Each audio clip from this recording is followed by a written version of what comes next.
Hi viewers, మీరు నా వీడియోస్ని youtube.com/officetime అని టైప్ చేసి సబ్స్క్రైబ్ బటన్ క్లిక్ చేయడం ద్వారా మీరు లేటెస్ట్ అప్డేట్స్ మెయిల్లో పొందొచ్చు. అంతేకాకుండా timecompress.in అనే వెబ్సైట్ ద్వారా కూడా మీరు నా వీడియోస్ని చూడొచ్చు. ఫస్ట్ చూడండి, ఇవాళ లెసన్లో మనం జావా స్క్రిప్ట్ గురించి నేర్చుకుందాం.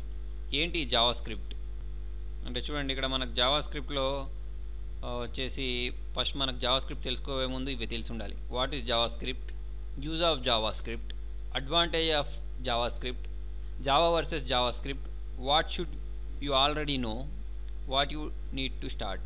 ఓకేనా, ఇవన్నీ ఈ టాపిక్స్ మనకు తెలిస్తే మనకేంటంటే జావా స్క్రిప్ట్ అనేది ఏంటో తెలిసిపోతుంది. చూడండి, జావా స్క్రిప్ట్ అంటే ఏంటి అంటే చూడండి, Java script is a light weight open source client side scripting language developed by Netscape in 1995.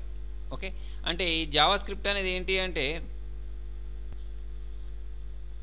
మనకిది light weight అంటే ఏంటంటే మీకు ఎంత కోడ్ రాస్తారో ఆ సైజు కూడా దాని సైజ్ అంతే ఉంటుంది అన్నట్టు, అంటే ఎక్కువ సైజ్ ఆక్యుపై చేయదు. ఓకేనా, లైట్ వెయిట్ సాఫ్ట్వేర్ అన్నట్టు ఇది. ఓకే, నెక్స్ట్ వచ్చేసి ఓపెన్ సోర్స్ అంటే ఎవరైనా యూజ్ చేసుకోవచ్చు. ఇది లైసెన్స్డ్ వర్షన్ కాదు, ఎవరైనా దీన్ని డెవలప్ చేయడానికి యూజ్ చేసుకోవచ్చు. ఓకేనా, తర్వాత వచ్చేసి క్లయింట్ సైడ్ స్క్రిప్టింగ్ లాంగ్వేజ్ అన్నాం. క్లయింట్ సైడ్ అంటే ఏంటంటే మనకు సర్వర్ సైడ్ స్క్రిప్టింగ్ లాంగ్వేజ్ ఉంటుంది, క్లయింట్ సైడ్ స్క్రిప్టింగ్ లాంగ్వేజ్ ఉంటుంది. ఇప్పుడు జావా స్క్రిప్ట్ అనేది ఏంటంటే క్లయింట్ సైడ్. సర్వర్ సైడ్కి మనం ఏమేమి చెప్పవచ్చు అంటే PHP, ASP, వీటినన్నిటిని ఏంటంటే మనం సర్వర్ సైడ్ స్క్రిప్టింగ్ లాంగ్వేజ్ అనొచ్చు.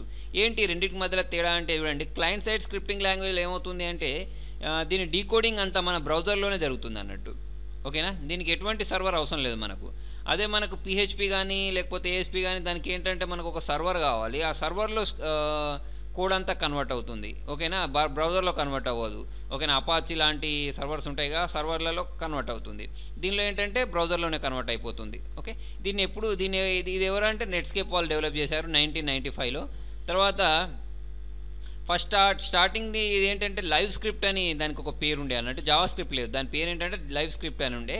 అయితే దీన్ని ఎవరు అంటే జావా వాళ్ళు డెవలప్ చేశారు కాబట్టి దీనికి నెట్స్కేప్ వాళ్ళు ఏం పేరు పెట్టారంటే జావా స్క్రిప్ట్ అనే పేరు పెట్టారు అన్నట్టు. ఓకే, నెక్స్ట్ చూడండి, మనకు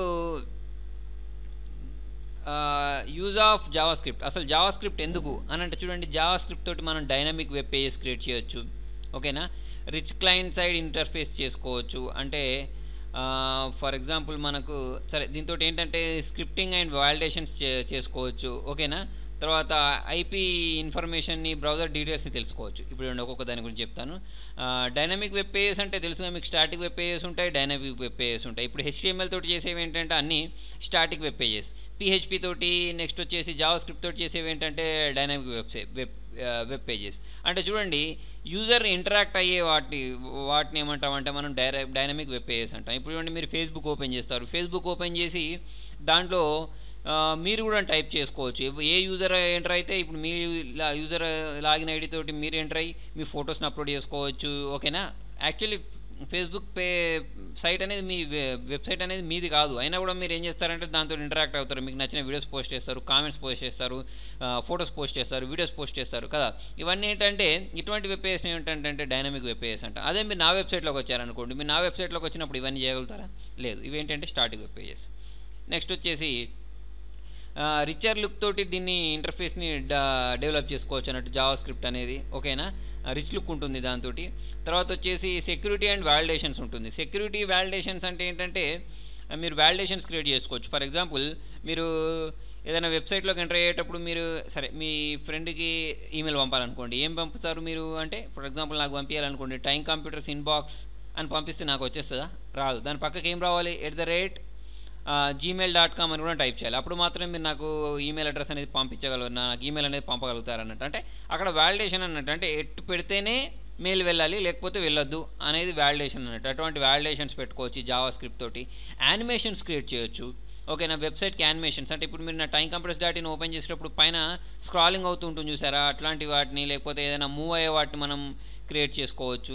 అంటే దీన్ని CSS ద్వారా కూడా చేయొచ్చు, కాకపోతే CSS అంత కంఫర్టబుల్గా ఉండదు, జావా స్క్రిప్ట్ అనేది ఎక్కువ కంఫర్టబుల్గా ఉంటుంది. అంటే CSS అనేది ఎక్కువగా అయితే క్యాస్కేడింగ్ స్టైల్ షీట్స్ క్రియేట్ చేయడానికి యూజ్ చేస్తారు. ఓకేనా, ఇదేంటంటే వాలిడేషన్స్ క్రియేట్ చేయడానికి, సెక్యూరిటీ కోసం. సెక్యూరిటీ అంటే ఏంటంటే ఇప్పుడు మీరు మీ ATM కార్డు తోటి ఏదైనా పర్చేస్ చేయాలనుకున్నారనుకోండి, ఓకేనా? లేకపోతే బ్యాంక్స్‌లోకి అంటే ఎస్‌బీహెచ్, ఆన్‌లైన్ ఎస్‌బీహెచ్ వాటిని ఎంటర్ చేసేటప్పుడు మీ పాస్వర్డ్స్ గానీ అవన్నీ సెక్యూరిటీకి సంబంధించిందంతా దేనిలో డిజైన్ చేస్తారంటే జావాస్క్రిప్ట్ తోటే చేస్తారన్నట్టు. ఓకేనా? అంతేకాకుండా ఈ జావాస్క్రిప్ట్ అనేదేంటంటే అన్ని బ్రౌజర్స్‌కి సపోర్ట్ చేస్తుందన్నట్టు. ఇప్పుడు కొన్ని సాఫ్ట్‌వేర్స్ ఉంటాయి. అవన్నీ ఏంటంటే అన్ని బ్రౌజర్స్ సపోర్ట్ చేయవు. ఓన్లీ ఇంటర్నెట్ ఎక్స్‌ప్లోరర్‌లో మాత్రమే ఓపెన్ అవుతాయి అన్నట్టు. అదే మీరు జావాస్క్రిప్ట్‌లో చేసింది అన్ని బ్రౌజర్స్‌లలో ఓపెన్ అవుతుంది. అది మీకు గూగుల్ క్రోమ్ అయినా కానివ్వండి, లేకపోతే పీహెచ్‌పీ అయినా కానివ్వండి, ఏదైనా కానివ్వండి, అది సపోర్ట్ చేస్తుందన్నట్టు. నెక్స్ట్ ఇంకొకటి ఏంటంటే దాని ఐపీ అడ్రస్ రికార్డ్ చేసుకోవచ్చు. బ్రౌజర్ డీటెయిల్స్ తెలుసుకోవచ్చు ఈ జావాస్క్రిప్ట్ వల్ల. ఓకేనా? కుకీస్ డెవలప్ చేసుకోవచ్చు. ఓకే. నెక్స్ట్ ఏంటంటే ఎక్కువగా చూడండి ఇక్కడ ఏముంది అడ్వాంటేజెస్ ఆఫ్ స్క్రిప్ట్ లాంగ్వేజ్ ఏంటంటే లెస్ సర్వర్ ఇంటరాక్షన్, నెక్స్ట్ వచ్చేసి intermediate feedback to user, richer interface. అంటే చూడండి రిచర్ ఇంటర్ఫేస్ అంటే మీరు చూడండి tumblr.com చూడొచ్చు. అంటే దీంతో ఎట్లా డెవలప్ అయింది, జావాస్క్రిప్ట్ తోటి ఏం వెబ్సైట్ డెవలప్ చేశారంటే tumblr.com దీన్ని యూజ్ చేసుకోవచ్చు ఒక మెయిన్ అడ్వాంటేజ్గా. ఓకేనా? ఇంకొకటి ఏంటంటే అసలు మనం జావాస్క్రిప్ట్ నేర్చుకునేది దేనికోసము అంటే jQuery కోసం. ఇప్పుడు మీకు jQuery రావాలనుకోండి, jQuery అనేది కూడా ఒక లాంగ్వేజ్ అన్నట్టు. jQuery రావాలంటే మీకు కంపల్సరీ జావాస్క్రిప్ట్ రావాలన్నట్టు. జావాస్క్రిప్ట్కి అడ్వాన్స్డ్ jQuery అనుకోండి. ఓకేనా? అంటే మీరు జావాస్క్రిప్ట్ నేర్చుకుంటే ఈజీగా jQuery నేర్చుకోవచ్చు. నెక్స్ట్ చూడండి జావా వర్సెస్ జావాస్క్రిప్ట్ ఉంటుంది. జావాను కొంతమంది ఏమనుకుంటారంటే జావాస్క్రిప్ట్ రెండు ఒకటే అనుకుంటారు. రెండు ఒకటి కాదు, రెండు వేరు ఇవి. ఓకేనా? జావా అనేది ఏంటంటే ఆబ్జెక్ట్ ఓరియంటెడ్ ప్రోగ్రామింగ్ లాంగ్వేజ్కి సంబంధించిందే. కాకపోతే చూడండి జావాస్క్రిప్ట్ అనేది ఏంటంటే స్క్రిప్టింగ్ లాంగ్వేజ్. అంటే మీకు ఇదేంటంటే ప్రోగ్రామింగ్ లాంగ్వేజ్. ఏంటి స్క్రిప్టింగ్ లాంగ్వేజ్ అంటే చూడండి దీనికి సంబంధించిన ఇంటర్ప్రిటర్స్ అన్నీ ఎన్ని ఉంటాయంటే బ్రౌజర్స్లో ఉంటాయన్నమాట. దీని కోడింగ్ అంతా దీనిలో రన్ అవుతుంది అంటే బ్రౌజర్లో రన్ అవుతుంది. అదే మనం జావాని రన్ చేయాలి అంటే మనకి ఏంటంటే జేవిఎం కావాలి. ఓకేనా? అది అన్నట్టు రెండింటికి ఓకే తేడా. అంటే ఇప్పుడు మనం ఏదైనా ప్రోగ్రామ్ క్రియేట్ చేసామనుకోండి, అది మనం దేనిలో చూస్తామంటే జావాస్క్రిప్ట్లో అయితే బ్రౌజర్స్లో చూస్తాం. ఇదేంటంటే సాఫ్ట్వేర్స్ కోసం యూజ్ చేస్తాం అన్నట్టు, సాఫ్ట్వేర్ డెవలప్ చేయడానికి యూజ్ చేస్తాం. ఓకేనా? అయితే జావాస్క్రిప్ట్ అనేది ఏంటంటే కొంచెం కోడ్ అనేది కాంప్లికేటెడ్ కాదు, ఈజీగా ఉంటుంది, అంత స్ట్రిక్ట్గా ఏమి ఉండదు. అదే మనకు జావా అయితే ఏంటంటే బాగా కాంప్లికేటెడ్గా ఉంటుంది. కోడ్ స్ట్రిక్ట్ రూల్స్ ఉంటాయి అన్నట్టు దానిలో. అంటే సింటాక్సెస్ కానీ ఓకేనా, దానిలో ఉండే కోడింగ్ కానీ కొంచెం స్ట్రిక్ట్గా ఉంటుంది అన్నట్టు. ఓకే.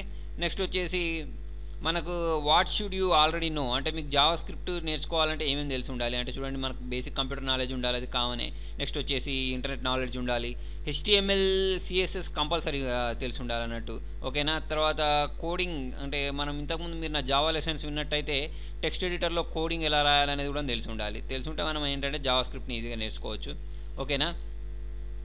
అంటే మనకు JavaScript what you need to start అంటే జావాస్క్రిప్ట్ కావాలంటే మీకు ఏమేమి కావాలి, ఒకటి Notepad++ అనేది ఒకటి కావాలి సాఫ్ట్వేర్. తర్వాత వచ్చేసి లేదా మీరు డ్రీమ్వీవర్లో కూడా చేసుకోవచ్చు జావాస్క్రిప్ట్ని. నెక్స్ట్ వచ్చేసి బ్రౌజర్స్ కావాలి. గూగుల్ క్రోమ్ అయితే బెటర్, ఎందుకంటే ఇప్పుడు నేను యూజ్ చేసే బ్రౌజర్ మీరు యూజ్ చేసే బ్రౌజర్ ఒకటి ఉంటే ఏంటంటే మీకు నాకు రిజల్ట్ అనేది సేమ్ కనిపిస్తుంది అన్నట్టు. ఓకేనా? ఇవి ఉంటే మనకు ఏంటంటే జావాస్క్రిప్ట్ని రన్ చేసుకోవచ్చు. వ్యూవర్స్ మీకు నా వీడియో నచ్చినట్టయితే లైక్ బటన్ ప్రెస్ చేయండి. ఫేస్బుక్ ద్వారా, ట్విట్టర్ ద్వారా, గూగుల్ ప్లస్ ద్వారా నా వీడియోని షేర్ చేయండి. మీ సలహా సూచన కామెంట్ రూపంలో చేయండి. Thank you.